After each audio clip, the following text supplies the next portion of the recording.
அனைவருக்கும் வணக்கம். நம்ம இந்த வீடியோல என்ன பார்க்க போறோம் அப்படின்னா, ஜூலை மந்த்ல நடந்த முக்கியமான விஷயங்கள், அத வந்து கரண்ட் அஃபேர்ஸ்ல என்ன பாயிண்ட் ஆஃப் வியூல கொஸ்டின் கேட்பாங்க அப்படிங்கிறத இங்க பார்க்க போறோம். கிட்டத்தட்ட ஒரு 145 கேள்விகள் வந்து இருக்கு. ஒவ்வொரு கேள்வியா நம்ம பார்த்துருவோம். முதல் கேள்வியில பார்த்தீங்கன்னா, தேசிய மருத்துவர்கள் தினம் என்று அனுசரிக்கப்படுகிறது அப்படின்னு சொல்லி கேட்டிருக்காங்க. ஜூலை 1ஆம் தேதி. சரியா? அடுத்ததா, "the first malaria drug for babies is named as" அப்படின்னு சொல்லி கேட்டிருக்காங்க. அதாவது குழந்தைகளுக்கான மலேரியா மருந்து. அதுக்கு என்ன பேர் வச்சிருக்காங்கன்னா, கோர்டம் பேபி ஆர் எல்ஸ் ரியாமட் பேபி அப்படின்னு சொல்லி பேர் வச்சிருக்காங்க. சரியா? அதாவது நோவார்டிஸ் அப்படிங்கிற நிறுவனம் தான் இந்த வேக்சின் இந்த ட்ரக்க வந்து டெவலப் பண்ணியிருக்காங்க. ரைட். அடுத்தது, சிசிடிஎஸ் அப்படின்னா என்ன அப்படின்னு சொல்லி விரிவாக்கம் கேட்டிருக்காங்க. சிசிடிஎஸ் அப்படின்னா கார்பன் கிரெடிட் ட்ரேடிங் ஸ்கீம் அப்படின்னு சொல்லி சொல்லுவோம். ஓகேவா? இந்த கார்பன் மார்க்கெட் அப்படின்னு சொல்றாங்க இல்லையா? அதுதான் நம்ம இந்த சிசிடிஎஸ் அப்படின்னு சொல்லி சொல்லுவோம். கார்பன் கிரெடிட் ட்ரேடிங் ஸ்கீம் அப்படிங்கிறது அர்த்தம். அடுத்தது, சுபான்சு சுக்லா விண்வெளியில் தோராயமாக எத்தனை மணி நேரம் செலவிட்டார் அப்படின்னு சொல்லி கேட்டிருக்காங்க. ஓகேவா?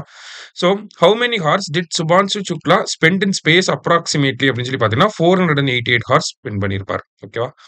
அடுத்தது, India's first person to go to international space station Shubhanshu Shukla belongs to which state? அதாவது சுபான்சு சுக்லா அப்படிங்கிற நபர் வந்து பாத்தீங்கன்னா நமக்கு ஆக்சியாம் 4 அப்படிங்கிற திட்டத்துக்கு கீழ சர்வதேச விண்வெளி நிலையத்துக்கு போயிருப்பாரு இல்லையா? அந்த சர்வதேச விண்வெளி நிலையத்துக்கு போன முதல் இந்தியர் அப்படிங்கிற பெருமையும் அவருக்கு தான் வந்து கிடைச்சிருக்கு. அவரு எந்த மாநிலத்தை சேர்ந்தவர் அப்படின்னு சொல்லி கேட்டிருக்காங்க. உத்தரப்பிரதேசத்தை சேர்ந்தவர். அடுத்தது, பின்வரும் எந்த மாநில அரசு பழங்குடி மரபணு வரிசை முறை திட்டத்தை தொடங்கியுள்ளது அப்படின்னு சொல்லி கேட்டிருக்காங்க. குஜராத் அரசாங்கம் தான் இந்த ட்ரைபல் பீப்புளுக்கான ஜீனோம் சீக்வன்சிங் ப்ராஜெக்ட தொடங்கியிருக்காங்க. ரைட். ஓகேவா? அடுத்தது, launch vehicle of NISAR satellite. கண்டிப்பா இந்த மாதிரியான கேள்விகள் நம்ம தேர்வுகள்ல எதிர்பார்க்கலாம். GSLV F-16. நிசார் அப்படிங்கிறது NASA, ISRO synthetic aperture radar அப்படின்னு சொல்லி சொல்றோம். இதுல வந்து எல் பேண்ட், எஸ் பேண்ட் அப்படின்னு சொல்லி ரேடார்கள் இருக்கு. எல் பேண்ட வந்து நாசாவும், எஸ் பேண்ட வந்து இஸ்ரோவும் டெவலப் பண்ணியிருக்காங்க. சரியா? அடுத்தது, நிசார் செயற்கைக்கோள் ஜூலை 30, 2025 அன்று ஏவப்படும். கரெக்ட் தான். இது வந்து எல் பேண்ட் அப்படிங்கிற ரேடார் இருக்கு. இந்த எல் பேண்ட் ரேடார் அப்படிங்கிறது நாசாவாலையும், எஸ் பேண்ட் ரேடார் அப்படிங்கிறது இஸ்ரோவாலையும் உருவாக்கப்பட்டிருக்கு. இதுவுமே கரெக்ட் தான். போத் கரெக்ட் அப்படிங்கிறது கரெக்ட் ஆன்சர். அடுத்தது, India's first ever grassland bird census will be taken in அப்படின்னு சொல்லி கேட்டிருக்காங்க. கசிரங்கா தேசிய பூங்கால இது எடுக்க போறாங்க. அஸ்ஸாம்ல வந்து இருக்கு. கசிரங்கா அப்படிங்கிறது அஸ்ஸாம். சரியா? அடுத்தது, which of the following tiger reserves has highest tiger density அப்படின்னு சொல்லி கேட்டிருக்காங்க. இந்தியாவை பொறுத்த வரைக்கும் பாத்தீங்கன்னா 3692 டைகர்ஸ் வந்து இருக்கு. எதன் அடிப்படையில? 2022ல எடுக்கப்பட்ட டைகர் சென்சஸின் அடிப்படையில பாக்குறப்ப 3692 டைகர்ஸ் இருக்கு. அதுல எந்த டைகர் ரிசர்வ்ல அதிகமான டைகர்ஸ் இருக்கு அப்படின்னா, ஃபர்ஸ்ட் வந்து பந்திப்பூர். பந்திப்பூர் அப்படிங்கிறது கர்நாடகத்துல இருக்கு. ஓகேவா? கர்நாடகத்துல இருக்கு. ஜிம் கார்பெட் அடுத்தது உத்தரகாண்ட்ல இருக்கு. கசிரங்கா 3வது இடத்துல இருக்கு. அது வந்து அஸ்ஸாம்ல. சரியா? அடுத்தது, which of the following state has recorded maximum number of tiger deaths in India அப்படின்னு சொல்லி கேட்டிருக்காங்க. அதாவது டைகர் எங்க அதிகமா எந்த மாநிலத்துல அதிகமா இறந்து போயிருக்கு அப்படிங்கறத கேட்டிருக்காங்க. கரெக்ட் ஆன்சர் என்ன அப்படின்னு சொல்லி பாத்தீங்கன்னா நமக்கு மகாராஷ்டிரா அப்படிங்கிறது தான் கரெக்ட் ஆன்சர். 2வது இடத்துல தான் மத்திய பிரதேசம் இருக்காங்க. சரியா? அடுத்தது, Emerald triangle is a boundary dispute between அப்படின்னு சொல்லி கேட்டிருக்காங்க. சமீபத்துல இந்த கம்போடியாவுக்கும் தாய்லாந்து பாத்தீங்கன்னா சம்பந்தமே இல்லாம சண்டை போட்டுக்கிட்டாங்க. அதன் அடிப்படையில கேட்கப்பட்டிருக்கு. அந்த கம்போடியா, லாவோஸ், தாய்லாந்து அந்த 3 நாடுகளுடைய அந்த எல்லை பகுதிகளை என்னன்னு சொல்லுவாங்கன்னா எமரால்டு ட்ரையாங்கிள் அப்படின்னு சொல்லுவாங்க. மரகத முக்கோணம். சரியா? அடுத்தது, கோலாப்பூர் செப்பல் எங்க இருக்குன்னா, கோலாப்பூர் அப்படிங்கிறது மகாராஷ்டிரால இருக்கு. அந்த கோலாப்பூர் பகுதியில செப்பல் தான் ரொம்ப ஃபேமஸா இருக்கும். சரியா? அடுத்தது, the area from cost line to 12 nautical miles அதை வந்து டெரிட்டோரியல் சி அப்படின்னு சொல்றாங்க. ஓகே, இப்போ எக்ஸாம்பிளுக்கு இந்தியா இருக்கு அப்படின்னா நம்மளோட கோஸ்ட்ல இருந்து 12 நாட்டிக்கல் மைல் வரைக்கும் நம்மளோட டெரிட்டோரியல் சி அப்படின்னு சொல்லுவாங்க. அதே கோஸ்ட் லைன்ல இருந்து 200 நாட்டிக்கல் மைல் வரைக்கும் பாத்தீங்கன்னா இந்தியாவோட எக்ஸ்க்ளூசிவ் எக்கனாமிக் ஜோன் அப்படின்னு சொல்லி சொல்லுவாங்க.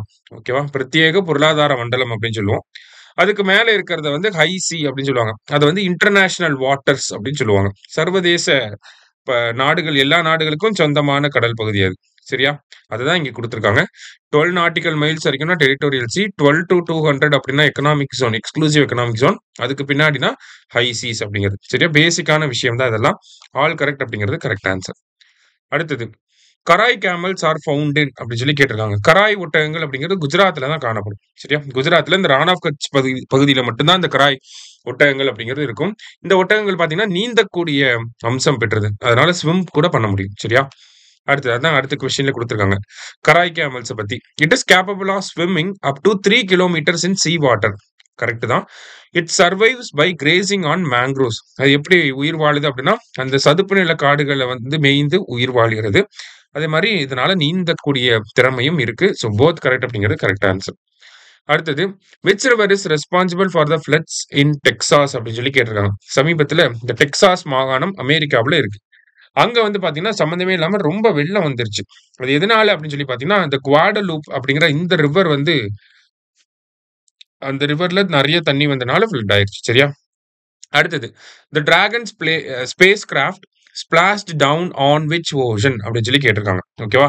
டிராகன் ஸ்பேஸ் கிராஃப்ட பொறுத்த வரைக்கும் பாத்தீங்கன்னா, இந்த ஆக்சியம் 4 டீம் இருக்காங்க இல்லையா? இந்த ஆக்சியம் 4 வந்து டிராகன் அப்படிங்கிற விண்கலத்தை பயன்படுத்தி தான் சர்வதேச விண்வெளி நிலையத்துக்கு போயிட்டு, அதை பயன்படுத்தி தான் திருப்பி பூமிக்கு வந்திருப்பாங்க. அதுதான் டிராகன் ஸ்பேஸ் கிராஃப்ட் பூமிக்கு வந்தப்ப எந்த ஓஷன்ல விழுந்துச்சு அப்படின்னு சொல்லி கேட்டிருக்காங்க. சாந்தியாகோ அப்படிங்கிற பகுதி பக்கத்துல பசிபிக் ஓஷன் பெருங்கடல்ல தான் வந்து விழுந்திருக்கும். சரியா? பசிபிக் ஓஷன்ங்கிறத ஞாபகம் வச்சுக்கோங்க.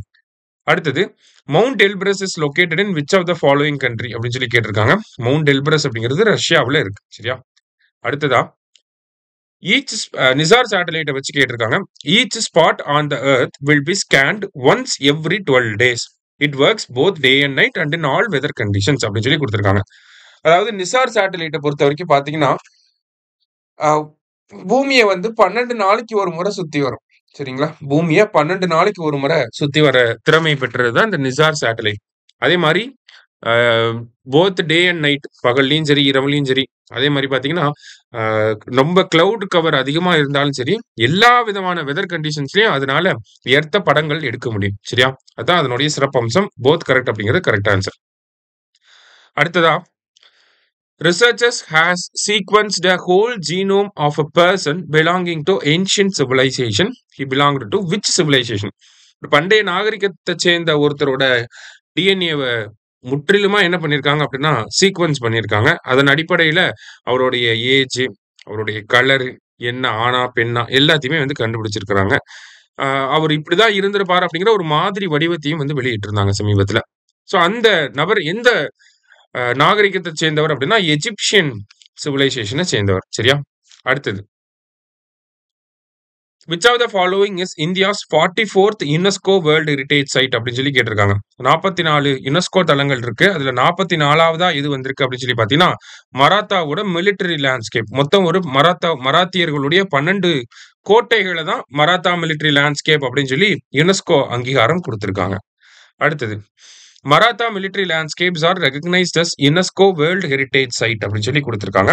It is a group of 12 military forts அப்படின்னு சொல்லி சொல்லியிருக்காங்க. ரெண்டுமே கரெக்ட் தான்.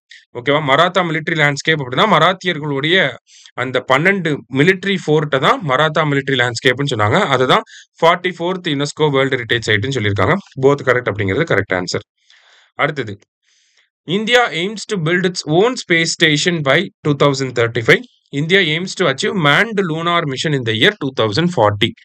அதாவது இந்தியாவுக்குன்னு சொந்தமான ஒரு விண்வெளி நிலையம். ஓகேவா? அதனுடைய பேர் வந்து பாத்தீங்கன்னா பாரதிய அந்தாரிக்ஷ் ஸ்டேஷன் அப்படின்னு சொல்லி சொல்லுவாங்க. சரியா? அது 2035க்குள்ள டெவலப் பண்ணுங்கிறது நம்மளோட டார்கெட். அதே மாதிரி பாத்தீங்கன்னா நம்ம நிலவுக்கு மனிதர்களை அனுப்பணும். அதுதான் மேன்டு லூனார் மிஷன் அப்படின்னு சொல்றோம். அந்த டார்கெட் பாத்தீங்கன்னா 2040. சரியா? போத் கரெக்ட் அப்படிங்கிறது கரெக்ட் ஆன்சர். அடுத்தது எந்த ஆண்டில் செஞ்சிக்கோட்டை தேசிய நினைவு சின்னமாக அறிவிக்கப்பட்டது அப்படின்னு சொல்லி கேட்டிருக்காங்க. செஞ்சிக்கோட்டையை எப்போ நேஷனல் மானுமெண்டா அனௌன்ஸ் பண்ணிருப்பாங்கன்னா 1921ல. இந்த மராத்தா மிலிட்டரி லேண்ட்ஸ்கேப்னு பார்த்தோம் இல்லையா, யுனெஸ்கோ சைட்டு கூட வாங்கியிருக்காங்க அப்படின்னு சொல்லி. அதுல 12 இருக்கும் அப்படின்னு சொல்லி பார்த்திருந்தோம். அந்த 12ல 11 கோட்டைகள் வந்து பாத்தீங்கன்னா மகாராஷ்டிரால இருக்கு. ஒரே ஒரு கோட்டை மட்டும்தான் தமிழ்நாட்டுல இருக்கு. அந்த 12ல ஒரு கோட்டை எதுனா ஜிஞ்சி கோட்டை. சரியா? அடுத்தது Gingee fort was built by Ananda Kon of the Konar dynasty in 1200 common era அப்படின்னு சொல்லி கொடுத்திருக்காங்க. It is known as the Troy of the East அப்படின்னு சொல்லி கொடுத்திருக்காங்க. ரெண்டுமே கரெக்ட் தான். இந்த ரெண்டாவது பாயிண்ட் ரொம்ப முக்கியமான பாயிண்ட். ஓகேவா? கிழக்கின் ட்ராய் அப்படின்னு சொல்லி டைரக்டா ஒரு கொஸ்டின் கேட்கலாம். கேட்டாங்க அப்படின்னா அது இந்த செஞ்சி கோட்டையை தான் சொல்லணும். சரியா? அடுத்தது. Who used the term stolen wealth from India to indicate the economic exploitation of British in India? நம்ம ட்ரெயின் ஆஃப் வெல்த் அப்படின்னு சொல்லி படிச்சிருப்போம். தாதாபாய் நௌரோஜி அப்படிங்கிறவர் சொல்லியிருப்பாரு. அதே மாதிரி அது என்ன நமக்கு சொல்றாங்க? இந்தியாவுல இருந்து வளங்கள சுரண்டிட்டு போறாங்க. டிரான்ஸ்ஃபர் பேமெண்ட்ஸா இருந்துச்சு. பென்ஷன் குடுக்குறாங்க. பிரிட்டிஷ் ஈஸ்ட் இந்தியா கம்பெனி வாங்குன கடன்களுக்கு லோன திருப்பி கட்டுறதுக்காக இங்கிருந்து நெறைய அமௌண்ட் வந்து பிரிட்டனுக்கு வந்து அனுப்பி வச்சாங்க. அப்படின்லாம் வந்து நம்ம படிச்சிருப்போம். அதுதான் ட்ரெயின் ஆஃப் வெல்த் அப்படின்னு சொல்லி தாதாபாய் நௌரோஜி சொல்லியிருப்பாரு. ஹோம் சார்ஜஸ் அப்படிங்கிற டெர்ம பயன்படுத்தியிருப்பார். ஓகேங்களா? தாதாபாய் நௌரோஜி ஹோம் சார்ஜஸ் அப்படிங்கிற வார்த்தைய பயன்படுத்தியிருப்பார். இல்லையா? சோ அவரு ட்ரெயின் ஆஃப் வெல்த்ங்கிறத சொல்லியிருந்தாரு.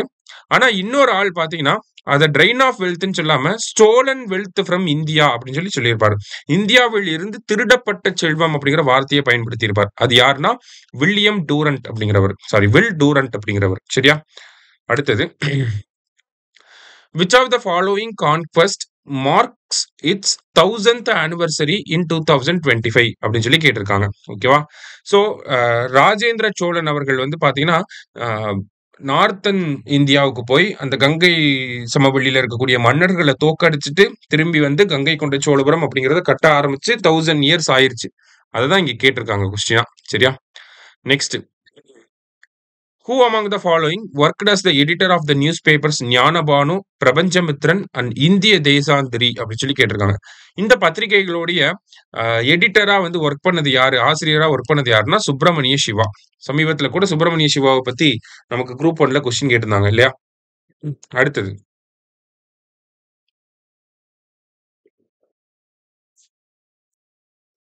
The festival to celebrate the 1000th year of Rajendra Chola's battle in Southeast has been organized by Union Ministry of Culture அப்படின்னு சொல்லி கொடுத்திருக்காங்க.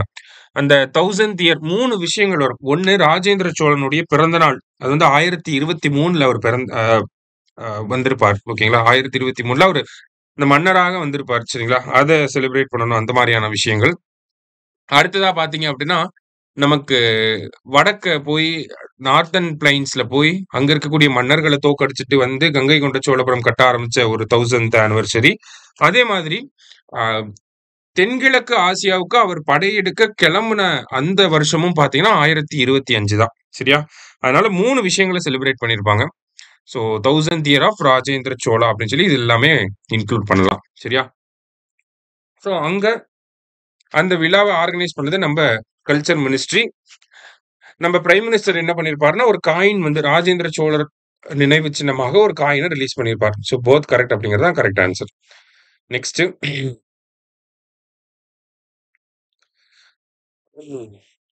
சூஸ் த கரெக்ட் ஸ்டேட்மெண்ட் அப்படின்னு சொல்லி கேட்டிருக்காங்க. Actually great living Chola temples அப்படிங்கிறது பாத்தீங்கன்னா UNESCO world heritage சைட்டா 2004ல அங்கீகரிச்சிருப்பாங்க. ஓகேவா? கிரேட் லிவிங் சோலா டெம்பிள்ஸ் அப்படின்னா அதுல பிரகதீஸ்வரர் டெம்பிளும் கங்கை கொண்ட சோழபுரம் டெம்பிளும் வரும். சரியா? ரெண்டுமே ஃபேக்ட் தான். போத் கரெக்ட் அப்படிங்கிறது correct answer. Next. Tamil Nadu government is set to appoint differently abled people in local bodies அப்படின்னு சொல்லி கொடுத்திருக்காங்க. Initially they will be appointed in rural local bodies alone அப்படின்னு சொல்லி கொடுத்திருக்காங்க. அதாவது நம்ம தமிழக அரசாங்கம் என்ன பண்றாங்க அப்படின்னா உள்ளாட்சி அமைப்புகள்ல மாற்றுத்திறனாளிகளுடைய பிரதிநிதித்துவத்தை அதிகப்படுத்தணும் அப்படிங்கிறதுக்காகவும் அவங்களுடைய எம்பவர்மெண்ட்டுக்காகவும் மாற்றுத்திறனாளிகள்ல வந்து நியமன உறுப்பினர்களை அப்பாயிண்ட் பண்ண போறாங்க. சரியா? உள்ளாட்சி அமைப்புகள்ல அது வந்து நகர்ப்புறங்கள்லயும் செயல்படுத்த போறாங்க, கிராமப்புறங்கள்லயும் செயல்படுத்த போறாங்க. It is they will be appointed both in rural and urban local bodies. சரியா? ஆனா இங்க ரூரல்னு கொடுத்திருக்காங்க. அதனால இது தப்பு. 1 மட்டும் தான் correct. Next. Special intensive revision of electoral rules is being done by election commission in which state அப்படின்னு சொல்லி கேட்டிருக்காங்க. ஓகேவா? எந்த ஸ்டேட்ல அப்படின்னா பீகார்ல பண்றாங்க. அடுத்தது ஜட்ஜஸ் என்கொயரி ஆக்ட் எப்போ வந்திருக்குன்னா 1968. இந்தியாவோட ஃபர்ஸ்ட் நேஷனல் கோஆபரேட்டிவ் யூனிவர்சிட்டியை எங்க செட்டப் பண்ண போறாங்கன்னா குஜராத்ல கொண்டு வர போறாங்க. சரியா? நேஷனல் கோஆபரேட்டிவ் யூனிவர்சிட்டி குஜராத்ல வரப்போகுது. எங்க அப்படின்னா நமக்கு அந்த யூனிவர்சிட்டி பேர் என்ன அப்படின்னு சொன்னா திரிபுவன் திரிபுவன் யூனிவர்சிட்டி அப்படின்னு சொல்லுவாங்க. திரிபுவன். ஓகேவா? திரிபுவன் அப்படிங்கிறவர் தான் இந்த குஜராத்ல இருக்கக்கூடிய இந்த கேரா அப்படிங்கிற அந்த கோஆப்பரேட்டிவ் சொசைட்டி ஆரம்பிச்சிருப்பாரு. அதுக்கப்புறமா அது அமுல் அப்படின்னு சொல்லி அதோட மெர்ஜ் பண்ணி டெவலப் பண்ணியிருப்பாங்க. அது எல்லாமே இருக்கு. சரியா? ஸோ நேஷனல் கோஆப்பரேட்டிவ் யூனிவர்சிட்டி குஜராத்ல வரப்போகுது. அதோட பேரு திரிபுவன் அப்படிங்கிறது அதோட பேரு. Next. Which of the following ministry releases the Parakh survey அப்படின்னு சொல்லி கேட்டிருக்காங்க. ஓகேவா? ஸோ பராக் அப்படிங்கிற சர்வேவை ரிலீஸ் பண்றது யாருன்னா, இது எஜுகேஷன் ரிலேட்டடா வரக்கூடிய சர்வே. நேஷனல் எஜுகேஷன் பாலிசி 2020லயே இதை பத்தி சொல்லியிருப்பாங்க. ரிலீஸ் பண்றது யாருன்னா மினிஸ்ட்ரி ஆஃப் எஜுகேஷன். சரியா? Next. NPR is a database containing a list of all usual residents of the country அப்படின்னு சொல்லி கொடுத்திருக்காங்க. ஓகேவா? NPR நேஷனல் பாப்புலேஷன் ரெஜிஸ்டர் அப்படின்னு சொல்லி பாத்தீங்கன்னா, நமக்கு அந்த சர்வே எடுக்கிறப்ப இந்தியாவுல எவ்வளவு பாப்புலேஷன் இருக்கு அப்படிங்கறத மெஷர் பண்ணுவாங்க. ஓகேவா? வெளிநாட்டவர்களையும் இதுல வந்து இன்க்ளூட் பண்ணுவாங்க. அதனாலதான் இங்க என்ன டேர்ம் கொடுத்திருக்காங்கன்னா யூசுவல் ரெசிடென்ட்ஸ் அப்படின்னு சொல்லி கொடுத்திருக்காங்க. அந்த சர்வே எடுக்கிறதுக்கு 6 மாசத்துக்கு முன்னாடில இருந்து இந்தியாவில இருக்கணும். அந்த சர்வே எடுக்கிறப்பையும் இந்தியாவில இருக்கணும். சர்வே எடுத்து முடிச்சு 6 மாசத்துலயும் இந்தியாவில இருக்கணும். ஓகேவா? அதனாலதான் அவங்கள யூசுவல் ரெசிடென்ட் அப்படிங்கிற கேட்டகரி கீழே கொண்டு வராங்க. இதுல ஃபாரினர்ஸையும் நம்ம இன்க்ளூட் பண்ணலாம் நேஷனல் பாப்புலேஷன் ரெஜிஸ்டருக்குள்ள. சரியா? இதே NRC national register of citizens வரப்பதான் சிட்டிசனை மட்டும் இன்க்ளூட் பண்ணுவாங்க. நேஷனல் பாப்புலேஷன் ரெஜிஸ்டர் அப்படிங்கிறப்ப இந்த இடத்துல எவ்வளவு மக்கள் தொகை இருக்கு அப்படிங்கறத பார்க்க போறாங்க. சரியா? அடுத்தது என்பிஆர் வந்து ஃபர்ஸ்ட் எப்ப கிரியேட் பண்ணிருப்பாங்கன்னா 2010ல கிரியேட் பண்ணிருப்பாங்க. அப்டேட் பண்ணது 2015-16ல அப்டேட் பண்ணிருப்பாங்க. ஓகேவா? NPR data can be shared with government agencies and states. அந்த டேட்டாவை ஷேர் பண்ண முடியும். மூணுமே கரெக்ட் ஸ்டேட்மெண்ட் தான். ஆல் ஆர் கரெக்ட் அப்படிங்கிறது கரெக்ட் ஆன்சர். அடுத்தது The National Population Register is governed under the provisions of எந்த சட்டத்துக்கு கீழே அதெல்லாம் மேனேஜ் பண்றாங்க அப்படின்னா சிட்டிசன்ஷிப் ஆக்ட் 1955 கீழே. அடுத்தது நாமினேஷன் ஆஃப் மெம்பர்ஸ் டு ராஜ்யசபானா Irish constitution, election of members to ராஜ்யசபானா South African constitution. Both correct. ஓகேவா? ஏன்னா இப்ப சமீபத்துல கமல் அவர்களை எல்லாம் எலெக்ஷன் பண்ணி அனுப்பி விட்டுருப்பாங்க இல்லையா? அந்த பின்னணியில கேட்கப்பட்டிருக்கு. அடுத்தது nomination of members to Rajya Sabha is based on which of the following articles அப்படின்னு சொல்லி கேட்டிருக்காங்க. So article 80 subclause 1 subclause A and then 80 subclause 3 இதை பேஸ் பண்ணி தான் அவங்கள வந்து நம்ம நாமினேட் பண்ணி அனுப்பி விடுறோம். சரியா? அடுத்தது justice M Srivastava has been appointed as the chief justice of Madras high court. Appointment of chief justice article வந்து சீஃப் ஜஸ்டிஸ் ஆஃப் ஹைகோர்ட்டோட ஆர்டிகல் வந்து ஆர்டிகல் 217 அப்படின்னு சொல்லி கொடுத்துருக்காங்க. ரெண்டுமே கரெக்ட் ஸ்டேட்மெண்ட் தான். Both correct. Okay, most of the statement questions கரெக்டாக தான் இருக்கும். ஏன்னா நம்ம வந்து அந்த ஸ்டேட்மெண்ட்டை படிச்சு ஞாபகம் வச்சுக்கணும் அப்படிங்கிறதுக்காக தான். அந்த பாயிண்ட் ஆஃப் வியூல தான் வந்து எல்லாமே கரெக்ட்டுங்கிற ஸ்டேட்மெண்ட்டாக வச்சிருக்காங்க. சரியா? அடுத்தது இது வந்து ஸ்டடி பர்பஸ்க்காக, டெஸ்ட் பர்பஸ்க்கு கிடையாது. Next, which government plans to reduce age of voting from 18 to 16 அப்படின்னு சொல்லி கேட்டிருக்காங்க. யுனைடெட் கிங்டம்ல இதை பண்ண போறாங்க. சரியா? அங்க ஓட்டிங் ஏஜை கம்மி பண்ண போறாங்க. அடுத்தது minimum support needed for removal of supreme court / high court judge அப்படின்னு சொல்லி கேட்டிருக்காங்க. அதாவது ஜட்ஜஸ் என்கொயரி ஆக்ட் 1968 படி பாக்குறப்ப ஒரு உச்ச நீதிமன்ற நீதிபதியோ உயர் நீதிமன்ற நீதிபதியோ நம்ம ரிமூவ் பண்ணணும் அப்படின்னா அதுக்காக ரெசல்யூஷனை ஒரு மோஷன் கொண்டு வரணும். ஓகேவா? அதை லோக்சபால கொண்டு வரணும்னா 100 பேரோட சப்போர்ட் இருக்கணும். ராஜ்யசபா அப்படின்னா 50 பேரோட சப்போர்ட் இருக்கணும். சரியா? ஸோ போத் கரெக்ட் அப்படிங்கறத இங்க கரெக்ட் ஆன்சர். அடுத்தது Jagdeep Dhankhar was India's 14th vice president அப்படின்னு சொல்லி கொடுத்திருக்காங்க. கரெக்ட் தான். Jagdeep Dhankhar tendered his resignation to president under the article 67 subclause A அப்படின்னு சொல்லி கொடுத்திருக்காங்க. ஸோ பிரசிடென்டா இருந்தாரு, 14th பிரசிடென்டா இருந்தாரு, திடீர்னு ரிசைன் பண்ணிட்டு போயிட்டாப்ல இல்லையா? ஸோ என்ன ஆர்டிகல்னா 67A. போத் கரெக்ட் அப்படிங்கிறது கரெக்ட் ஆன்சர். அடுத்தது which article states an election to fill a vacancy in the office of president, vice president occurring by reason of his death, resignation or removal or otherwise shall be held as soon as possible அப்படின்னு சொல்லி கொடுத்திருக்காங்க. ஓகேவா? இப்போ vice president ஆபீஸ்ல ஒரு vacancy ஏற்பட்டுருச்சு. அது அவர் resign பண்ணியோ இல்ல இறந்து போயிட்டோ இல்ல அவரை ரிமூவ் பண்ணியோ எப்படியோ ஒரு வேகன்சி வந்துருச்சு. வேகன்சி வந்துருச்சுன்னா என்ன பண்ணணும்? அந்த பொசிஷனை ஃபில் பண்ணணும். வைஸ் பிரசிடென்ட்டோட பொசிஷனை ஃபில் பண்றதுக்கு என்ன பண்ணுவாங்க? எலெக்ஷன் நடத்துவாங்க. அந்த எலெக்ஷனை எவ்வளவு நாளைக்குள்ள நடத்தணும்? as soon as possible நடத்தினா போதும். சரியா? டைம் லிமிட் கிடையாது. அது சொல்ற ஆர்டிகல் 68 சப்கிளாஸ் 2. இதுவே பிரசிடென்ட்டோட பிரசிடென்ட்டோட பதவி வந்து காலியாயிருச்சு. அப்ப கண்டிப்பா பிரசிடென்ட்டோட பதவிக்காக ஒரு எலக்ஷன நடத்தணும். அந்த எலக்ஷன எவ்வளோ நாளுக்குள்ள நடத்தணும் அப்படின்னா, 6 மாசத்துக்குள்ள நடத்தணும். பிரசிடென்ட்னா 6 மாசம். வைஸ் பிரசிடென்ட்னா டைம் கிடையாது. As soon as possible. சரியா? அடுத்தது. Who releases the notification regarding the resignation of vice president. Vice president resign ஆயிட்டாரு அப்படின்ற அந்த நோட்டிஃபிகேஷன வெளியிடுறது ஹோம் மினிஸ்ட்ரி. சரியா? உள்துறை அமைச்சகம். Next. National Sports Tribunal is one of the most important provisions of the National Sports Governance Bill. It will have the powers of a civil court. ஒரு ட்ரிபியூனல்னாலே கண்டிப்பா civil court power இருக்கும். சரியா? இப்போ both correct அப்படிங்கிறது correct answer. National sports governance பில்லுக்கு கீழே என்ன பண்றாங்க அப்படின்னா ஒரு ஸ்போர்ட்ஸ் ட்ரிபியூனல் கொண்டு வராங்க. அதே மாதிரி ஸ்போர்ட்ஸ் பாடிஸ்க்குலாம் எலெக்ஷன் கண்டக்ட் பண்றதுக்காக ஒரு எலெக்ஷன் போர்டு அப்படிங்கிறத கொண்டு வராங்க. அடுத்ததா பாத்தீங்கன்னா நேஷனல் ஸ்போர்ட்ஸ் போர்டு அப்படிங்கிறத கொண்டு வராங்க. எல்லா விதமான இப்போ பிசிஎஸ்சி முதற்கொண்டு எல்லா விதமான ஸ்போர்ட்டிங் ஃபெடரேஷன்ஸையும் அதுக்குள்ள இன்க்ளூட் பண்ண போறாங்க. சரியா? ஸோ போத் கரெக்ட் அப்படிங்கிறது correct answer. Next. Presidential and vice presidential elections act எப்போ வந்திருக்கும்னா 1952ல.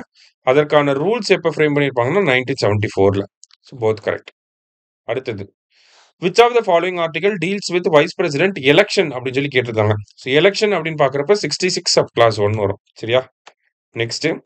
Jawaharlal Nehru served as the prime minister of India for 6130 days அப்படின்னு சொல்லி கொடுத்துருக்காங்க.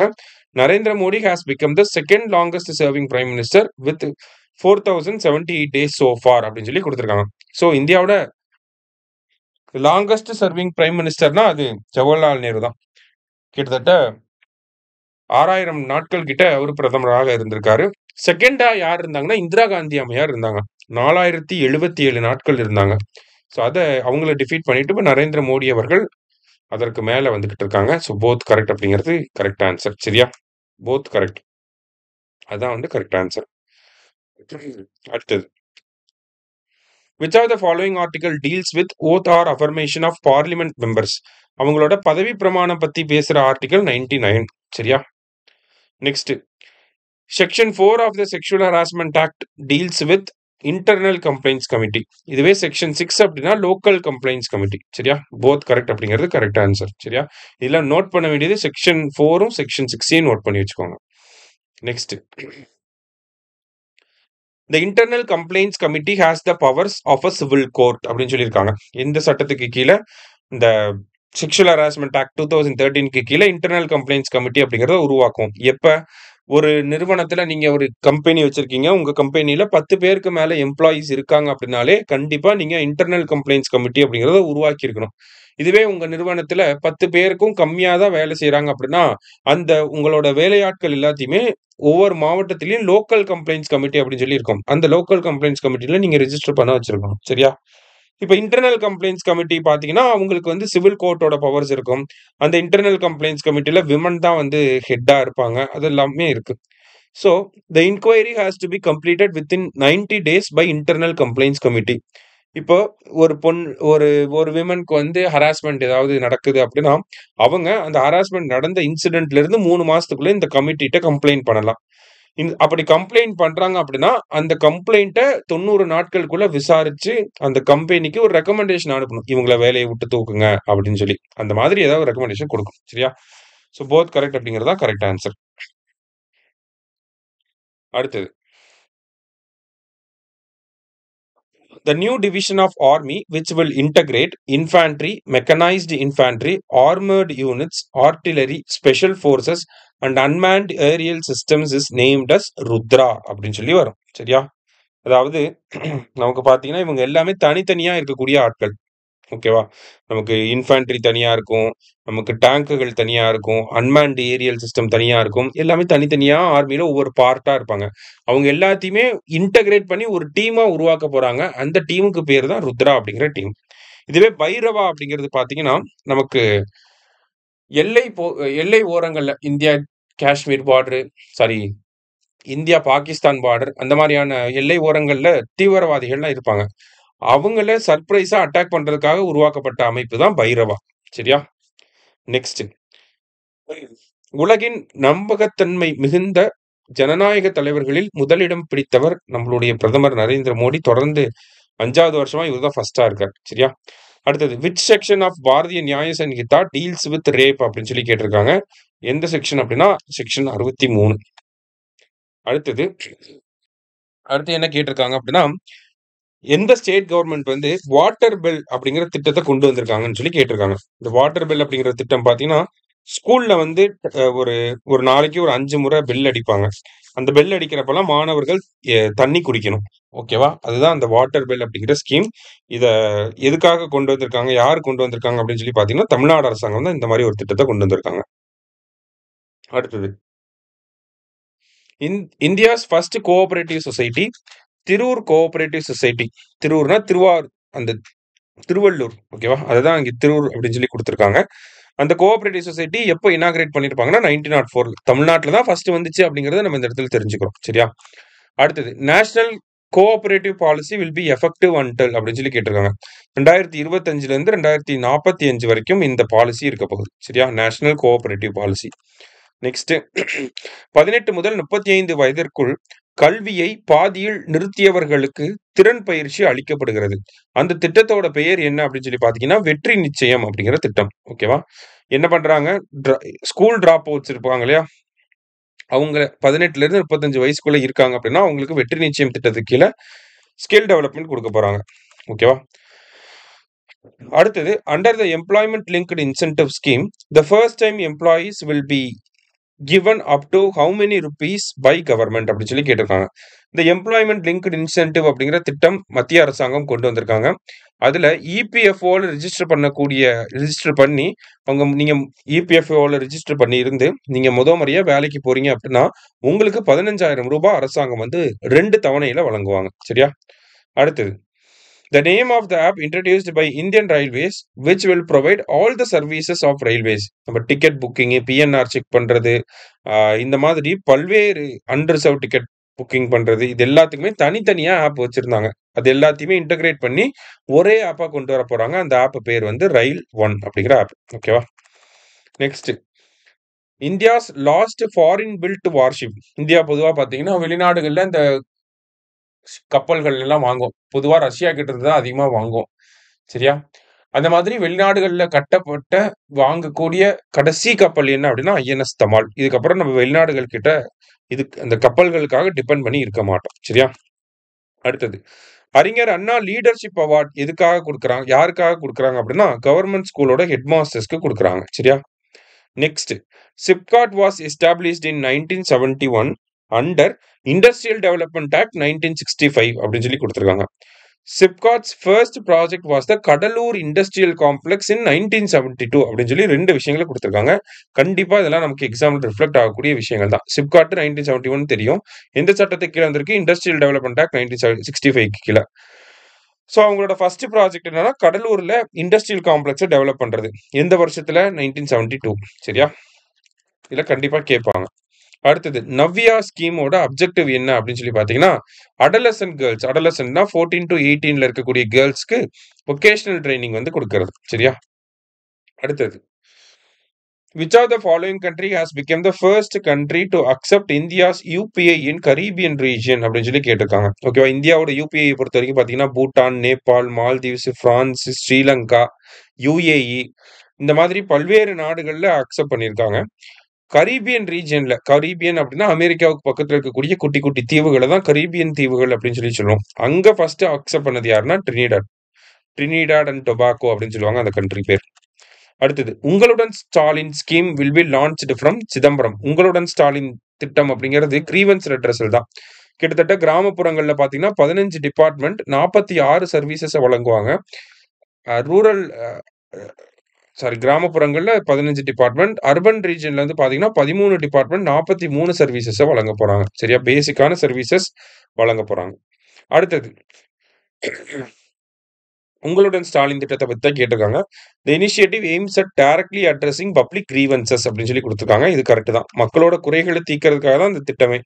It aims to bring government services directly to people's neighbourhood. அரசாங்கத்தோட சேவைகளை மக்கள் இருக்கக்கூடிய பகுதிகளுக்கே கொண்டு வர போறாங்க. ரெண்டுமே கரெக்ட் தான். போத் கரெக்ட் அப்படிங்கிறது கரெக்ட் ஆன்சர். அடுத்தது Gini index is released by அப்படின்னு சொல்லி கேட்டிருக்காங்க. கினி இண்டெக்ஸ் அப்படிங்கிறது நமக்கு இன்கம் இன்இக்வாலிட்டியை மெஷர் பண்றதுக்காக இருக்கக்கூடியது. ஓகேவா?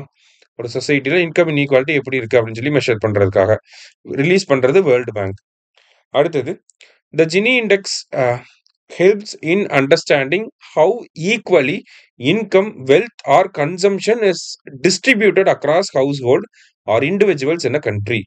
India's score in Gini index is 25.5, making it the fourth most equal country in the world அப்படின்னு சொல்லி கொடுத்துருக்காங்க. அதாவது கினி இண்டெக்ஸ்னா இப்பதான் பார்த்தோம். இது வந்து நமக்கு ஒரு அண்டர்ஸ்டாண்டிங்கே கொடுக்குது. எதுல அண்டர்ஸ்டாண்டிங் கொடுக்குது? இன்கம், வெல்த், நம்மளோட கன்சம்ஷன்லாம் எப்படி டிஸ்ட்ரிபியூட் ஆயிருக்கு, அது ஈக்குவலா டிஸ்ட்ரிபியூட் ஆயிருக்கா இல்லையா அப்படிங்கிறத பண்றது, ஸ்டடி பண்றது. அதாவது சிம்பிளா நம்ம இன்கம் இன்இக்வாலிட்டி எப்படி இருக்கு, வெல்த் இன்இக்வாலிட்டி எப்படி இருக்கு அப்படின்னு சொல்லி சொல்றோம். ஓகே, கினி இண்டெக்ஸ்னா இன்கம் அண்ட் வெல்த் இன்இக்வாலிட்டி எப்படி இருக்குன்றத மெஷர் பண்ணுவாங்க. அதன் அடிப்படையில் பாக்குறப்ப இந்தியாவோட ஸ்கோர் வந்து 25.5 சொல்லியிருக்காங்க.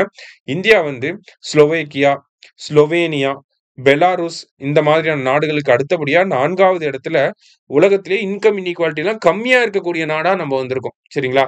அமெரிக்கா, சைனாவில எல்லாம் பாத்தீங்கன்னா நம்மளையோட பின்னாடி இருக்கிறாங்க. இப்ப இந்தியாவில் இன்கம் இன்இக்வாலிட்டி கம்மியா தான் இருக்கு அப்படிங்கறத வேர்ல்டு பேங்க் சொல்றாங்க. போத் கரெக்ட் அப்படிங்கிறது கரெக்ட் ஆன்சர். அடுத்தது The hostels run by Tamil Nadu government is set to be renamed as அப்படின்னு சொல்லி கேட்டிருக்காங்க. தமிழக அரசாங்கம் பாத்தீங்கன்னா ஆதி திராவிடர்களுக்கான மாணவர் விடுதி, பழங்குடியினர்களுக்கான மாணவர் விடுதின்லாம் நடத்துறாங்க. அதனாலேயே வந்து ஒரு டிஸ்கிரிமினேஷன் வந்து இருக்கு. அந்த பேரை வச்சே கண்டுபிடிச்சிடுறாங்க இவங்கெல்லாம் இந்த கேட்டகரியை சேர்ந்தவங்க அப்படின்னு சொல்லி. அதனால அரசாங்கம் என்ன பண்ண போறாங்க, அந்த ஹாஸ்டல் எல்லாத்துக்கும் பேர் மாத்தி சமூக நீதி விடுதிகள் அப்படின்னு சொல்லி வைக்க போறாங்க. சரியா? அடுத்தது ஸோ ஜிடிபியோட பேஸ் இயர், ஐஐபியோட பேஸ் இயர், சிபிஐயோட பேஸ் இயர் அப்படின்னு சொல்லி ஒரு 3 விஷயங்களை கொடுத்துருக்காங்க. சரியா? ஸோ ஜிடிபியோட எல்லாத்தோட பேஸ் இயரும் பார்த்தீங்கன்னா 2011-12 இருந்துச்சு. இது ரெண்டுத்துக்கும் கன்சியூமர் பிரைஸ் இண்டெக்ஸ்க்கு வந்து 2012 அப்படிங்கிறது பேஸ் இயரா இருந்துச்சு. இது எல்லாத்தையும் சேஞ்ச் பண்ணிட்டாங்க. ரிவைஸ் பண்ண பேஸ் இயர் என்னன்னா 2022-23 ஜிடிபி அப்படின்னா, ஐஐபி அப்படின்னாலும் 2022-23, சிபிஐ கன்சியூமர் பிரைஸ் இண்டெக்ஸ்னா 2023-24. சரியா? ஆல் ஆர் கரெக்ட் அப்படிங்கிறது கரெக்ட் ஆன்சர். அடுத்தது which of the following became 21st country to accept euro? Euro அப்படிங்கிறது யூரோப்பியன் யூனியன்ல இருக்கக்கூடிய ஒரு காமன் கரன்சி. அந்த கரன்சியை அக்செப்ட் பண்ணிக்கிட்ட 21வது நாடு யாருன்னா பல்கேரியா. அடுத்தது which of the following country has recently adopted India's UPI system? முன்னாடி பார்த்தோம் ட்ரினிடாட் அக்செப்ட் பண்ணிக்கிட்டாங்க அப்படின்னு சொல்லி.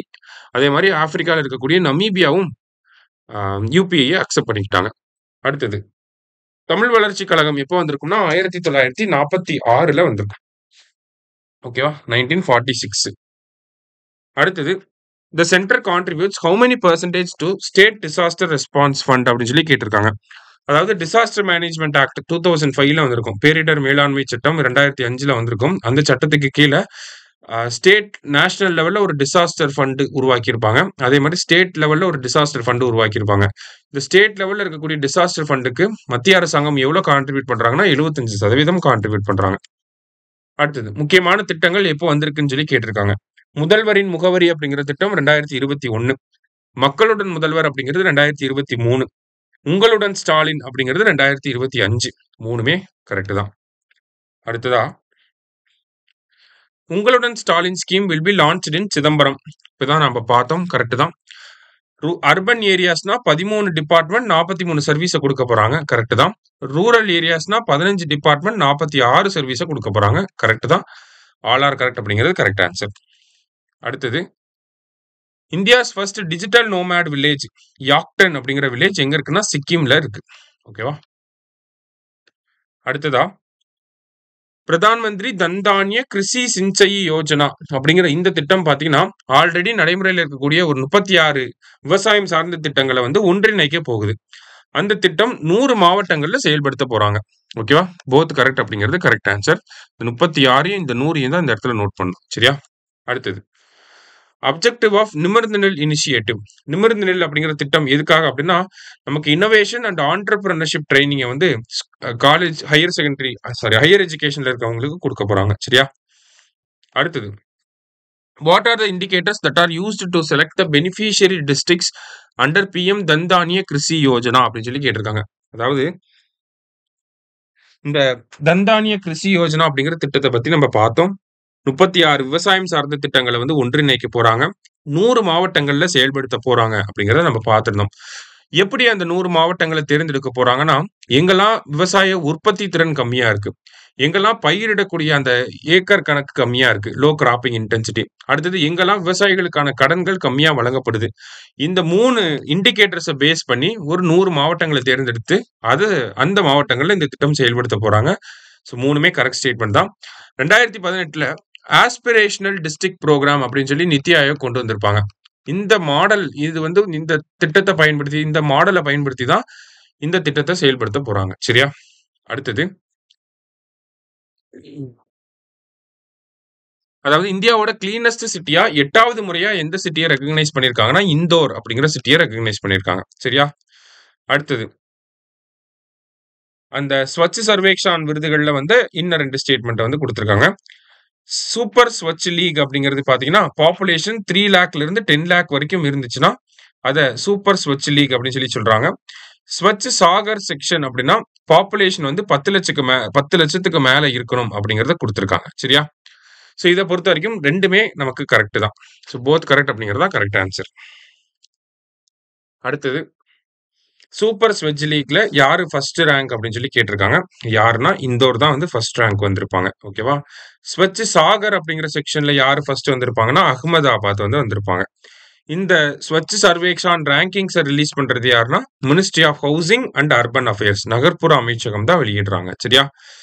தமிழ்நாட்டுல இந்த ஸ்வச் சர்வேக்ஷன்ல யாரு பெட்டர் பெர்ஃபார்மர் அப்படின்னா கோயம்புத்தூர். சரியா? அடுத்தது the award for best Ganga town, கங்கை நதி போகக்கூடிய நகரங்கள்ல எது சுத்தமா இருக்கு அப்படிங்கறதுல பாத்தீங்கன்னா பிரயாக்ராஜ் தான் ஃபர்ஸ்ட் வந்திருக்கு. சரியா? அடுத்தது நேஷனல் கான்ஃபரன்ஸ் ஆன் எபிகிராபி, தேசிய கல்வெட்டு மாநாட தமிழ்நாடு நடத்த போறாங்க. சரியா? அடுத்தது ஹார்ன்பில் கன்சர்வேஷன் சென்டர், அதாவது இருவாச்சி பறவைகளுடைய பாதுகாப்பு மையத்தை தமிழக அரசாங்கம் தான் செட்டப் பண்ண போறாங்க. ஓகேவா? நெக்ஸ்ட் இந்தியாவோட பெர் கேபிட்டா இன்கம் 1,14,000 ரூபாய் சொல்லி கொடுத்திருக்காங்க. தமிழ்நாடோட பாத்தீங்கன்னா 1,96,000 ரூபாய் அப்படின்னு சொல்லி சமீபத்துல பாராளுமன்றத்துல பேசப்பட்டிருக்கும். அதை பேஸ் பண்ணி இங்க கொடுத்திருக்காங்க. தமிழக அரசாங்கம் ஒரு செய்தி வெளியிட்டிருப்பாங்க. அடுத்தது இந்தியா யாரோட ஃப்ரீ ட்ரேட் அக்ரிமெண்ட்டை சைன் பண்ண போறாங்க அப்படின்னு சொல்லி கேட்டிருக்காங்க. அப்ப பிரிட்டனோட சைன் பண்ணியிருக்கோம். சரியா? அடுத்ததா திறன் அப்படிங்கிற இனிஷியேட்டிவ தமிழ்நாடு ஸ்கூல் எஜுகேஷன் டிபார்ட்மெண்ட் கொண்டு வந்திருப்பாங்க. எதுக்காக அப்படின்னு சொல்லி பாத்தீங்கன்னா, தமிழ், இங்கிலீஷ், மேத்தமெட்டிக்ஸ் அந்த 3த்துலயும் மாணவர்களுடைய திறமையை அதிகப்படுத்தணும். எந்த மாணவர்கள் 6ஆம் வகுப்புல இருந்து 8ஆம் வகுப்பு படிக்கக்கூடிய மாணவர்களுடைய திறமையை அதிகப்படுத்தணும் அப்படிங்கிறதுக்காக திறன் இனிஷியேட்டிவ். So both correct. சரியா?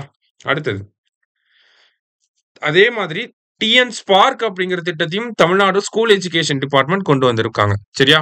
டிஎன் ஸ்பார்க் அப்படிங்கிற திட்டம் இது எதுக்காக அப்படின்னு சொல்லி பாத்தீங்கன்னா, 6ஆம் வகுப்புல இருந்து 9ஆம் வகுப்பு படிக்கக்கூடிய மாணவர்களுக்கு ஃபியூச்சர் டெக்னாலஜிஸ் லைக் ஏஐ இந்த மாதிரியான ப்ரோக்ராமிங் சொல்லி தரது, இதெல்லாமே ட்ரைனிங்கா கொடுக்க போறாங்க கவர்மெண்ட் ஸ்கூல் ஸ்டூடெண்ட்ஸ்க்கு. ஸோ போத் கரெக்ட் அப்படிங்கிறது கரெக்ட் ஆன்சர். சரியா?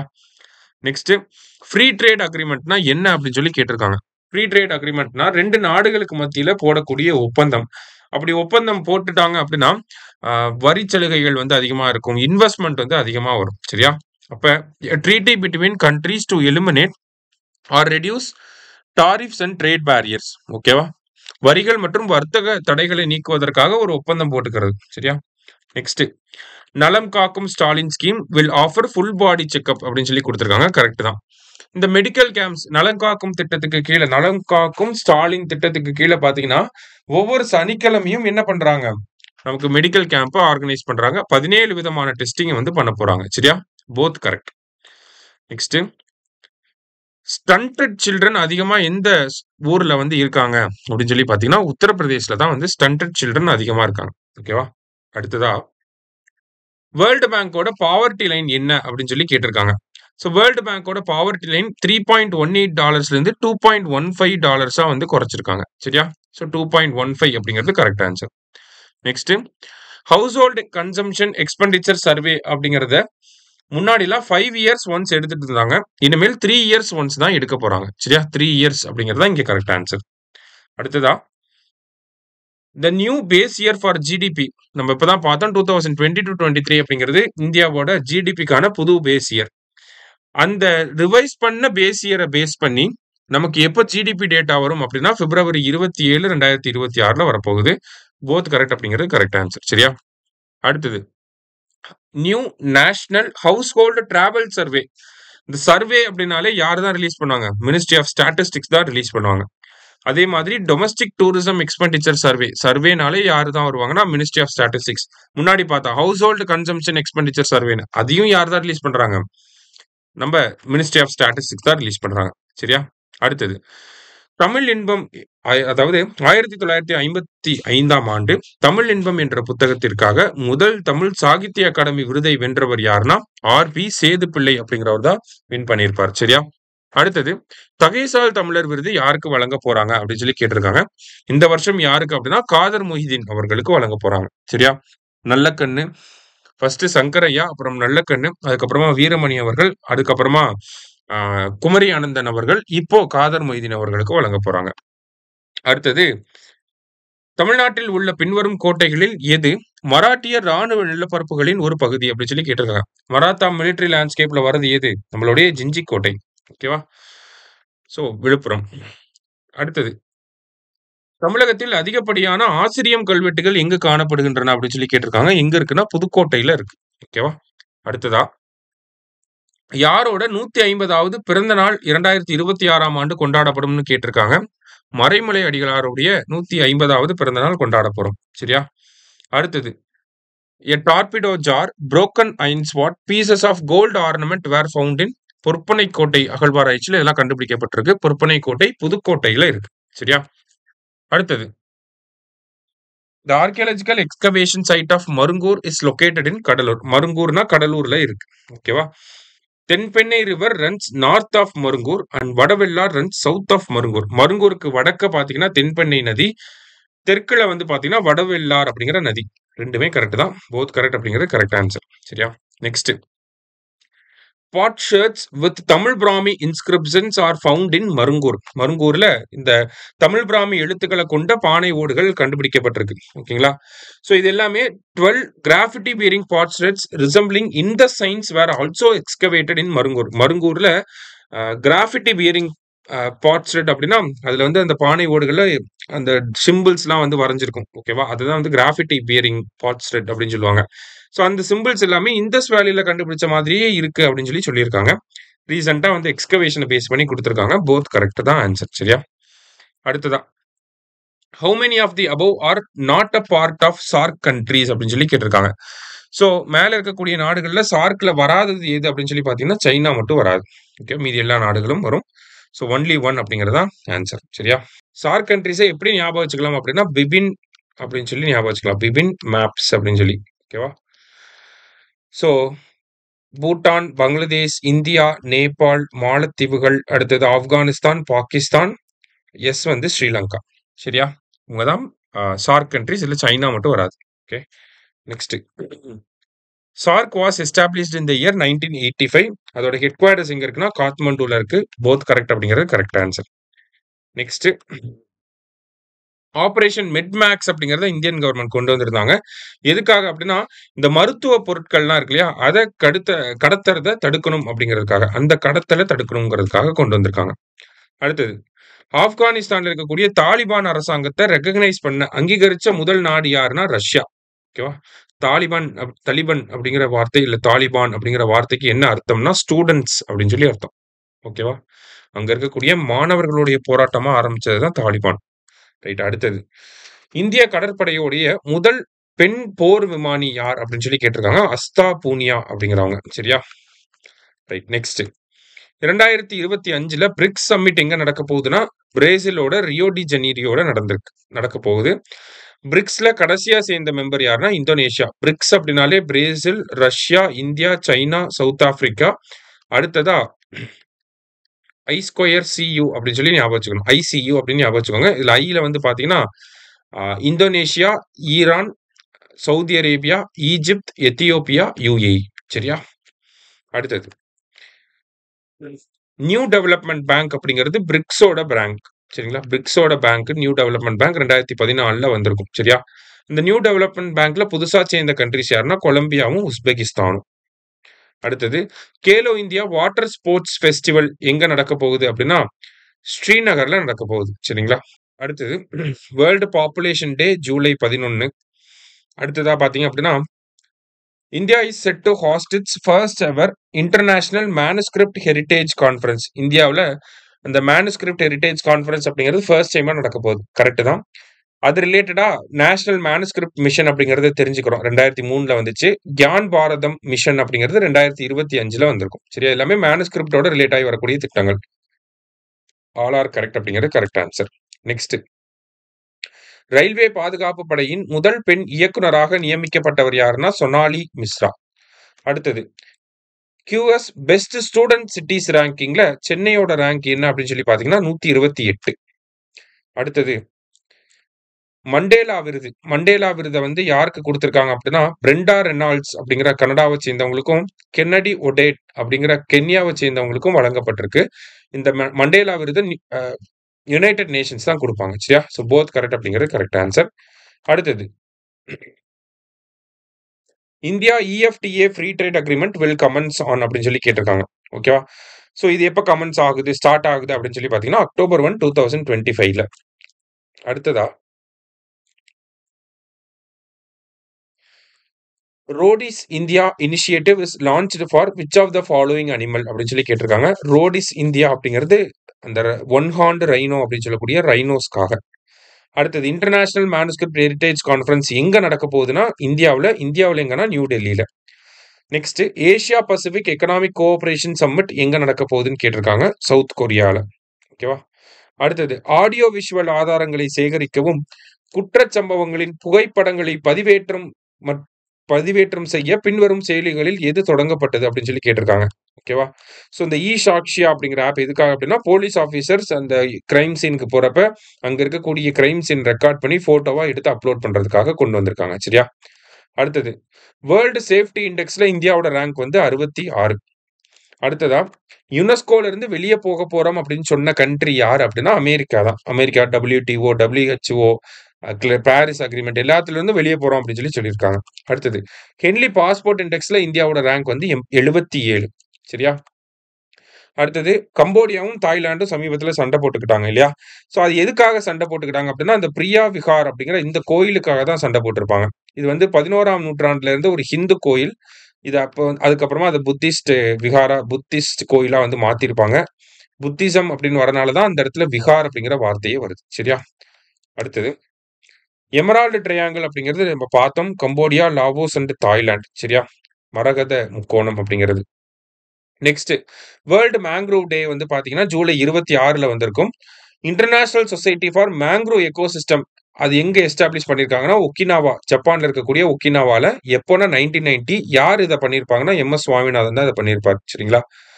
அதே மாதிரி MS சுவாமிநாதன் அவர்கள் தான் சார்ட்டர் ஆன் மேங்க்ரோவ்ஸ் அப்படிங்கிறதையும் ரிலீஸ் பண்ணியிருப்பார். சார்ட்டர் ஆன் மேங்க்ரோவ்ஸ் இதுதான் வந்து மேங்க்ரோவ் கன்சர்வேஷனுக்காக இருக்கக்கூடிய ஒரு கைட்லைன்ஸ் அப்படின்னு சொல்லி சொல்லுவாங்க. 1992ல ரிலீஸ் பண்ணியிருப்பார். அடுத்ததா, பின்வரும் நாடுகளில் எந்த நாடு பாலஸ்தீனம் அப்படிங்கிற பகுதியை ஒரு நாடாக அங்கீகரிக்க போறாங்க? யார் அப்படின்னா பிரான்ஸ் தான் பண்ண போறாங்க அது. சரியா? சாகர் அப்படின்னா security and growth for all இந்த ரீஜியன் அப்படின்னு சொல்லி சொல்லுவோம். அடுத்தது, சன்சாத் ரத்னா விருது எவ்வளவு பேருக்கு கொடுக்க போறாங்க? சன்சாத் அப்படின்னா பாராளுமன்றம் அப்படின்னு சொல்லி அர்த்தம். பாராளுமன்ற உறுப்பினர்களுக்காக கொடுக்கக்கூடிய விருது தான் இந்த சன்சாத் அப்படிங்கிற விருது.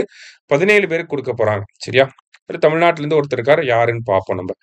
அடுத்தது, women's world cup women's world cup எங்க நடந்துச்சுன்னா ஜார்ஜியாவோட பாத்துமி அப்படிங்கிற சிட்டில நடந்திருக்கும். திவ்யா தேஷ்முக் தான் வந்து அந்த வேர்ல்டு கப்பை வந்து வின் பண்ணியிருப்பாங்க. விஸ்வநாதன் ஆனந்துக்கு அப்புறமா திவ்யா தேஷ்முக் தான் வந்து அதை வின் பண்ணியிருக்காங்க. சரியா? ஸோ போத் கரெக்ட் அப்படிங்கிறது தான் கரெக்ட் ஆன்சர். ஓகேவா?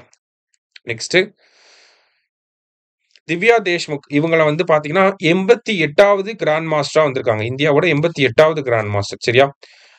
88 கிராண்ட் மாஸ்டர்கள் இருந்தாலுமே 4 பெண்கள் மட்டும்தான் கிராண்ட் மாஸ்டர்களாக இருக்காங்க. ஃபர்ஸ்ட் யாருன்னா கொனேரு ஹம்பி, அடுத்தது ஹரிகா, வைஷாலிக்கு அப்புறமா திவ்யா தேஷ்முக். சரியா? போத் கரெக்ட் அப்படிங்கிறது கரெக்ட் ஆன்சர். அடுத்தது, இன்டர்நேஷனல் டைகர் டே எப்போ அப்சர்வ் பண்றாங்கன்னா ஜூலை 29ல. அடுத்ததா, ஒன்ஸ் எலிஃபண்ட்ஸ் லிவ்டு ஹியர் அப்படிங்கிற புத்தகத்துக்காக பென் டிரான்ஸ்லேஷன் அவார்ட் அப்படிங்கிற அந்த விருதை யாருக்கு கொடுத்திருக்காங்க அப்படின்னா கீதாஞ்சலி ஸ்ரீ அப்படிங்கிறவங்களுக்கு கொடுத்திருக்காங்க. அடுத்தது, பகல்காம் தீவிரவாத தாக்குதலுக்கு பொறுப்பேற்றுக்கிட்ட அந்த தீவிரவாதிகளை தேடி கொல்லக்கூடிய அந்த ஆப்பரேஷனோட பேர் என்ன அப்படின்னா, ஆப்பரேஷன் மகாதேவ். ஆப்பரேஷன் சிந்தூர் அப்படிங்கிறது பார்த்தீங்கன்னா, தீவிரவாத முகாம்கள தான் அழிச்சிருப்பாங்க. ஆப்பரேஷன் மகாதேவ்ல தான் அந்த பர்ட்டிகுலர் தீவிரவாதிய வந்து அ அட்டாக் பண்ணியிருப்பாங்க. சரியா? அடுத்தது. India's rank in world university rankings. அதாவது டைம்ஸோட சர்வே படி பார்க்கிறப்ப, இந்தியாவோட ரேங்க் என்ன அப்படின்னு சொல்லி கேட்டிருக்காங்க. வேர்ல்ட் யுனிவர்சிட்டி ரேங்கிங்ஸ்ல அமெரிக்காவுக்கு அடுத்தபடியா நம்ம 2வது இடத்துல இருக்கோம். சரிங்களா? ஸோ நம்ப ஜூலை மந்த்ல இருந்த கரண்ட் அஃபேர்ஸ்லேருந்து என்னலாம் கேட்கலாம் அப்படிங்கிறத பார்த்துருக்கோம்.